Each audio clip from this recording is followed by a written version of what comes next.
ती शक्ती अबला नाही सबला, पाळणा हलवल्यासारखं जगाला हलवते.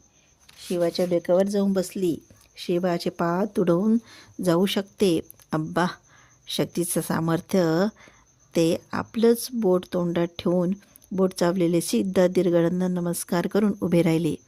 आई, साकारात मात्र तुझं स्वच्छंदतेचं वैभव, निराकारात तुला गरिबी. तिथे तुला एक अंगुष्ठाचं स्थान ही दुर्लभ.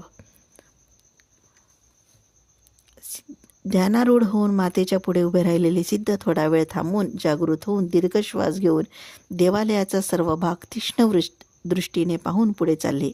पुजाऱ्याने सिद्ध जात असलेला रस्ता रोखून पाहिला. कोण हा? परमहंस का? पुन्हा मातेच्या दर्शनाला आला.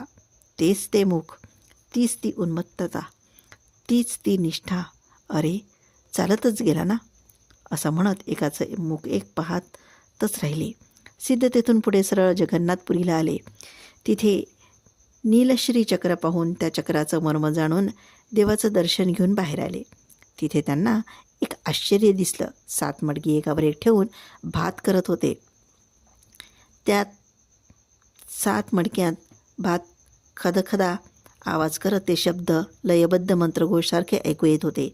अग्निदेवाचा दिव्यबोध फलित झाला होता. अग्नीच्या त्या जिभेने उपनिषद रहस्य उघडं केलं होतं. गार्ह, पत्याग्नी, दक्षिणाग्नी, अहवनाग्नी अग्नी आपापल्या भागाचे विवरण करून उपासनेचं फळ अन्नब्रह्माचं महत्त्व माहीत झाल्यासारखं झालं. सगळ्या विद्यांनी गुह्यात गुह्य ब्रह्मज्ञानीला डोकं वाकवलंच पाहिजे ना, आपलं अंतरंग दाखवायलाच पाहिजे ना. म्हणूनच ज्ञानीला कुठलीही विद्या नवीन नाही, कुठलंही मुख नवीन नाही, सगळं करतलामलक. त्याने कोणत्याही वाद्याची तार वाजवली तरी, हृदयवीणेचं रहस्य जाणणारा कोणतीही नाडी पकडली तरी, रोग माहीत झाला नाही तरी आपल्या रंगाच्या असंख्य नाडीवर नर्तन करणारा, त्याला काय अभेद्य, कोणतं रहस्य?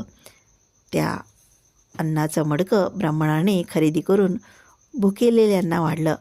भुकेले पोट अन्नब्रह्मात मग्न झालेले पाहून सिद्धांना ते आवडले.